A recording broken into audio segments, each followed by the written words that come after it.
भारत में ब्रिटिश काल के कानूनों की जगह अब नए आपराधिक कानून प्रभावी होंगे। जी हां, 1 जुलाई 2024 से भारतीय दंड संहिता की जगह भारतीय न्याय संहिता लागू होगी। इसके अलावा दंड प्रक्रिया संहिता की जगह भी भारतीय नागरिक सुरक्षा संहिता लागू होगी, जबकि पुराने भारतीय साक्ष्य अधिनियम की जगह नया भारतीय साक्ष्य अधिनियम लागू होगा। मगर सबसे बड़ा सवाल ये है कि इस सबसे क्या बदल जाएगा। व्हाट्सएप की चैटिंग, टेलीग्राम की चैटिंग, व्हाट्सएप की कॉल या इंस्टाग्राम की चैटिंग या ईमेल की चैटिंग, इन सबको भी एविडेंस माना जाएगा। पहले इसको एविडेंस नहीं माना जाता था। तो कानून तो यही है कि जो पुराना केसेस दर्ज हुए हैं वो आईपीसी में ही चलते रहेंगे और उसमें सीआरपीसी ही लागू होती रहेगी। लेकिन अब आज जब 1 जुलाई से नए केसेस दर्ज होंगे उसमें बीएनएस जो भारतीय न्याय संहिता है उसके सेक्शन लगेंगे। नए कानूनों के तहत कोई भी व्यक्ति पुलिस थाने गए बिना इलेक्ट्रॉनिक संचार माध्यम से घटनाओं की रिपोर्ट दर्ज करा सकता है। 0 एफआईआर से अब कोई भी व्यक्ति किसी भी पुलिस थाने में प्राथमिकी दर्ज करा सकता है, भले ही अपराध उसके अधिकार क्षेत्र में ना हुआ हो। इसके पीछे दलील है कि इससे कानूनी कार्रवाई शुरू करने में होने वाली देरी खत्म होगी और मामला तुरंत दर्ज किया जा सकेगा। आपराधिक मामलों में फैसला मुकदमा पूरे होने के 45 दिन के भीतर आएगा और पहली सुनवाई के 60 दिन के भीतर आरोप तय किए जाएंगे। रेप सर्वाइवर्स का बयान कोई महिला पुलिस अधिकारी उसके अभिभावक या रिश्तेदार की मौजूदगी में दर्ज करेगी और मेडिकल रिपोर्ट 7 दिन के भीतर देनी होगी। नए कानूनों में संगठित अपराधों और आतंकवादी गतिविधियों को परिभाषित किया गया है। राजद्रोह की जगह देशद्रोह को लाया गया है। सभी तलाशी और जब्ती की कार्रवाई की वीडियोग्राफी कराना अनिवार्य कर दिया गया है। महिलाओं और बच्चों के खिलाफ अपराधों पर नया अध्याय जोड़ा गया है।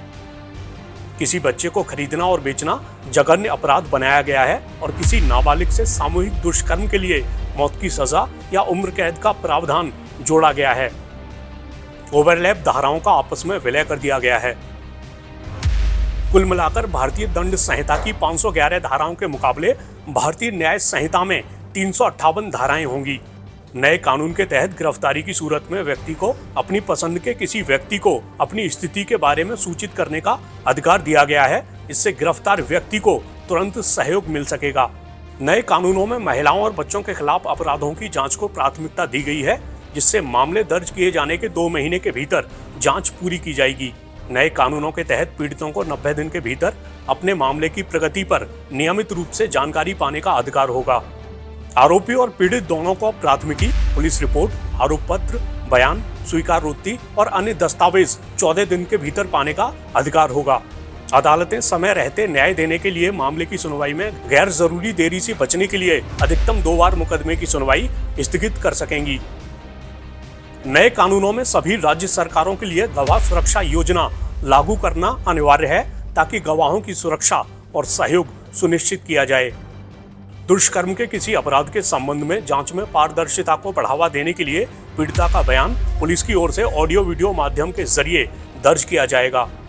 महिलाओं, 15 साल से कम के बच्चों, 60 साल की उम्र से ज्यादा के लोगों और दिव्यांग या गंभीर बीमारी से पीड़ित लोगों को पुलिस थाने आने से छूट दी जाएगी और वे अपने निवास स्थान पर ही पुलिस सहायता पा सकेंगे। केंद्रीय गृह मंत्री अमित शाह के मुताबिक नए कानून न्याय मुहैया कराने को प्राथमिकता देंगे, जबकि अंग्रेजों के समय के कानूनों में दंडनीय कार्रवाई को प्राथमिकता दी गई थी। सबसे बड़ा फायदा ये है कि मान लीजिए आपके खिलाफ कोई मुकदमा होता है, कोई अपराध होता है बंगाल में, और बंगाल में आप एफआईआर कराने से डरते हैं, आपकी एफआईआर नहीं लिखी जा रही है, तो आप उत्तर प्रदेश में आके या दिल्ली में आके भी अपनी एफआईआर दर्ज करा सकते हैं। दूसरा, एफआईआर करना पुलिस के लिए मैंडेटरी है, वो टाल नहीं सकती।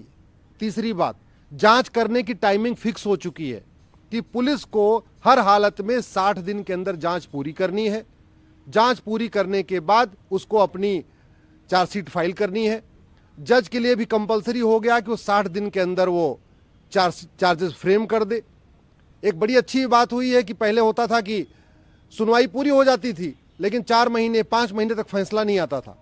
अब 45 दिन के अंदर जज साहब को फैसला देना अनिवार्य हो गया है। आतंकवाद भी अब इस कानून में आ गया है। देश के बाहर अगर कोई बैठा हुआ है और भारत के खिलाफ कोई काम कर रहा है, उसको भी अब पकड़ा जा सकता है। साइबर फ्रॉड गंभीर अपराध घोषित हो चुका है। स्नेचिंग, चाहे चेन स्नेचिंग हो चाहे मोबाइल स्नेचिंग हो, वो गंभीर अपराध हो चुका है। धोखा दे के, झूठ बोल के जो लोग विवाह किया करते थे, निकाह किया करते थे, उसको भी गंभीर अपराध घोषित कर दिया गया है। तो मेरा ये मानना है बहुत अच्छा हुआ है। और सबसे बड़ी बात कि जो भारतीय एविडेंस एक्ट में नहीं था, पहले इंडियन एविडेंस एक्ट में, अब भारतीय साक्ष्य संहिता में आ चुका है, व्हाट्सएप की चैटिंग, टेलीग्राम की चैटिंग, व्हाट्सएप की कॉल या इंस्टाग्राम की चैटिंग या ईमेल की चैटिंग, इन सबको भी एविडेंस माना जाएगा। पहले इसको एविडेंस नहीं माना जाता था। तो मुझे लगता है इन तीन कानूनों के आने के बाद जस्टिस विद इन ईयर शुरू हो जाएगा। जस्टिस विद इन ईयर का मतलब अब 1 साल के अंदर डिस्ट्रिक्ट कोर्ट में फैसला होना शुरू हो जाएगा, 1 साल के अंदर हाई कोर्ट में फैसला होना शुरू हो जाएगा, 1 साल के अंदर सुप्रीम कोर्ट में फैसला होना शुरू हो जाएगा। कहने का मतलब अगर किसी के साथ कोई अपराध हुआ है, कहीं मर्डर हुआ है, कहीं हत्या हुई है, कहीं बलात्कार हुआ है, तो 3 साल के अंदर उसको अंतिम रूप से सजा मिलेगी। देश के लोग इससे बहुत लोगों को आराम मिलेगा, बहुत शांति मिलेगी और हमें पूरा भरोसा है कि बहुत जल्दी भ्रष्टाचार और अपराध पे बहुत तेजी के साथ कमी आएगी। इसमें जो सबसे अच्छी बात यह है कि उसमें हम एक तरीके से दंड से न्याय की ओर जा रहे हैं, जिसमें हमारा विक्टिम सेंट्रिक अप्रोच बहुत ज्यादा है, चाहे वो सिटीजन सेंट्रिक हो या फीमेल या वीकर सेक्शन की तरफ ज्यादा हो। दूसरा जो सबसे महत्वपूर्ण बात है कि इसमें पहली बार डिजिटल एविडेंस पे बहुत जोर दिया गया है। इस डिजिटल एविडेंस पे जोर देने का से मतलब ये है कि अब साक्ष्य आपके डिजिटली रिकॉर्डेड होंगे, और जब आपके एविडेंस डिजिटली रिकॉर्ड होते हैं तो उसमें एक सबसे अच्छी बात रहती है कि आप बहुत ज्यादा बदलाव नहीं कर सकते, आप बहुत ज्यादा चेंज नहीं कर सकते, और दूसरा उसको कोर्ट को भी समझने में और उसको अप्रिशिएट करने में आसानी हो जाती है। दूसरी बात यह है कि फोरेंसिक एक्सपर्ट्स का जो रोल है वो बढ़ाया गया है। तो इससे जो एक एक्सपर्ट का आना होता है, इन्वेस्टिगेशन में इन्वॉल्व होना होता है, उससे आयु के लिए और आसानी बढ़ जाती है कि वो उसी चीज को बेहतर तरीके से कोर्ट में पेश कर सकता है, और एक एक्सपर्ट भी आके कोर्ट में बयान दे सकता है जो कि पुलिस के फेवर में या जो विक्टिम के फेवर में बात जाती है। तो कानून तो यही है कि जो पुराना केसेस दर्ज हुए हैं वो आईपीसी में ही चलते रहेंगे और उसमें सीआरपीसी ही लागू होती रहेगी। लेकिन अब आज जब 1 जुलाई से नए केसेस दर्ज होंगे, उसमें बीएनएस जो भारतीय न्याय संहिता है उसके सेक्शंस लगेंगे। जैसे इसमें ईएफआईआर जो पहले ऑप्शनल थी, कोई स्टेट करता था कोई नहीं करता था, अब ईएफआईआर कर सकते हैं। आप घर बैठे आप कंप्लेंट भेज सकते हैं। वो अलग बात है कि आपको 2-3 दिन में जाके वहां पे पुलिस से संपर्क करना पड़ेगा, या पुलिस आपके पास आती है तो आपको एक साइन स्टेटमेंट देना पड़ेगा, बट एक ईएफआईआर का ऑप्शन है, और अब इसको under the statute with in the law कर दिया है, पहले लॉ के उसमें नहीं था। दूसरी जो सबसे अच्छी बात यह है कि महिला अगर चाहे तो वो ना जाए थाने में और वो कह सकती है कि मेरा स्टेटमेंट यहाँ रिकॉर्ड किया। शी कैन ऑल्सो से कि मुझे लिखित में नहीं देना है, मुझे वीडियोग्राफी मेरी कराई जाए स्टेटमेंट की, तो वो वीडियोग्राफी करवा सकती है। तो इस तरीके से बहुत सारी चीजें हैं जिसमें फीमेल्स के लिए फायदा है। दूसरा ये कि बहुत सारी चीजें, जैसे एक होता था कि वॉयरिज्म या किसी का पीछा करना या उस तरीके से, तो बहुत सारे सेक्शंस को इन्होंने चेंज कर दिया। जैसे वॉयरिज्म पर्टिकुलरली जो सेक्शन था जो पहले उसमें आता था आईपीसी में, उसका जो उसमें बदलाव उन्होंने किया, उसमें पहले होता था कि सिर्फ ये मेल्स के ऊपर हो सकता था, बट नाउ अगर एक लेडी भी किसी दूसरी लेडी को के साथ वॉयरिज्म करती है या उसको डिसरोब करती है तो उसके लिए सिमिलर पनिशमेंट होगी। तो ये इन्होंने इसको जेंडर न्यूट्रल कर दिया है। तो इसमें ऐसा नहीं कि आपके जो यौन उत्पीड़न है वो आदमी ही कर पाएगा, औरत भी कर सकती है आपके साथ यौन उत्पीड़न, स्पेशली लेडीज के अगेंस्ट।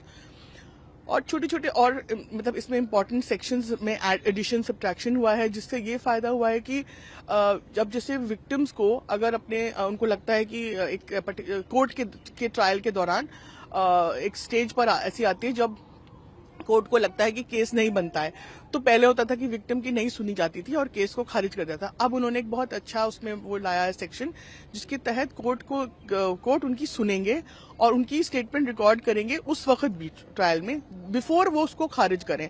तो इस तरीके से उनका भी एक वर्जन आ जाएगा। तो इस तरीके से उन्होंने अक्यूज्ड को भी कुछ कुछ बेनिफिट्स दिए हैं। बट ऐसे करके जो पूरा जो संहिता बनी है वो एक तरीके से जस्टिस की ओर जाती है, न्याय की, चाहे वो किसी भी के भी प्रति हो।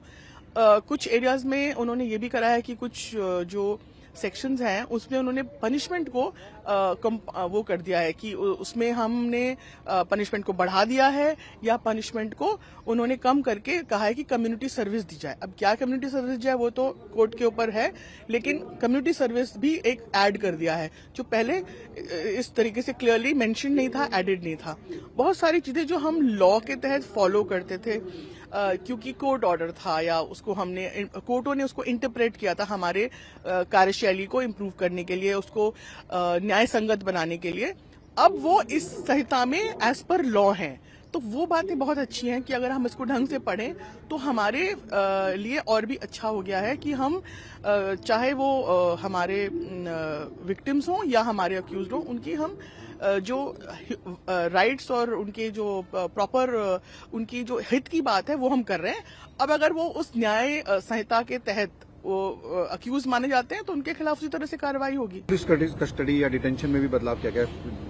जी हाँ, पुलिस कस्टडी और डिटेंशन में जो बदलाव किया गया है, उन्होंने अब ये अनुमति दी है कि पहले क्या होता था कि आपके पास 15 दिन की अनुमति होती थी, आप वो 14 दिन ही पुलिस कस्टडी ले सकते थे और एक ही बार ले सकते थे। अब क्या है कि वो व्यक्ति ने कुछ बात बताई, कुछ नहीं बताई, और फिर वो जाके उसका जो दूसरा आरोपी अरेस्ट होता था उसने कुछ नई बात बताई, तो आप उस पहले वाले से दोबारा बात नहीं कर सकते थे या उसकी पुलिस कस्टडी नहीं ले सकते थे। तो अब जो बदलाव आया है उसमें यह है कि with in a period of 60 days या 30 डेज आप, depending on the kind of case it is, उसमें आप दोबारा से उसकी पीसी ले सकते हैं। और उसको ये नहीं कि उसका पीरियड लंबा हो गया है, बट पीरियड हो सकता है मेरे ख्याल से 14 दिन 15 दिन ही रहे, लेकिन आप उसको दोबारा ले सकते हैं पीसी में अगर आपके वो 14 डेज कंप्लीट नहीं हुए in the period of that 60 days या 30 days depending on the case. So this is very important because क्या होता था कि आपने एक आरोपी को पकड़ लिया और दूसरे आरोपी से जब आपको क्रॉस एग्जामिनेशन करवाना होता था तो वो अवेलेबल नहीं होता था क्योंकि आपके पास पीसी ही नहीं मिलती थी। उन्होंने कहा जी एक बार आपने ली थी पीसी, अब आपका समय खत्म हो गया। अब इस बदलाव से क्या है कि आप दोबारा उसकी पीसी चाहे 1 दिन के लिए चाहे 2 दिन के लिए दोबारा उसको बुला सकते हैं अपने थाने में, उसकी इंटेरोगेशन करा के उसको क्रॉस एग्जामिन आमना सामना करा सकते हैं और जो साक्ष्य हैं उनको बेटर तरीके से प्रिपेयर कर सकते हैं।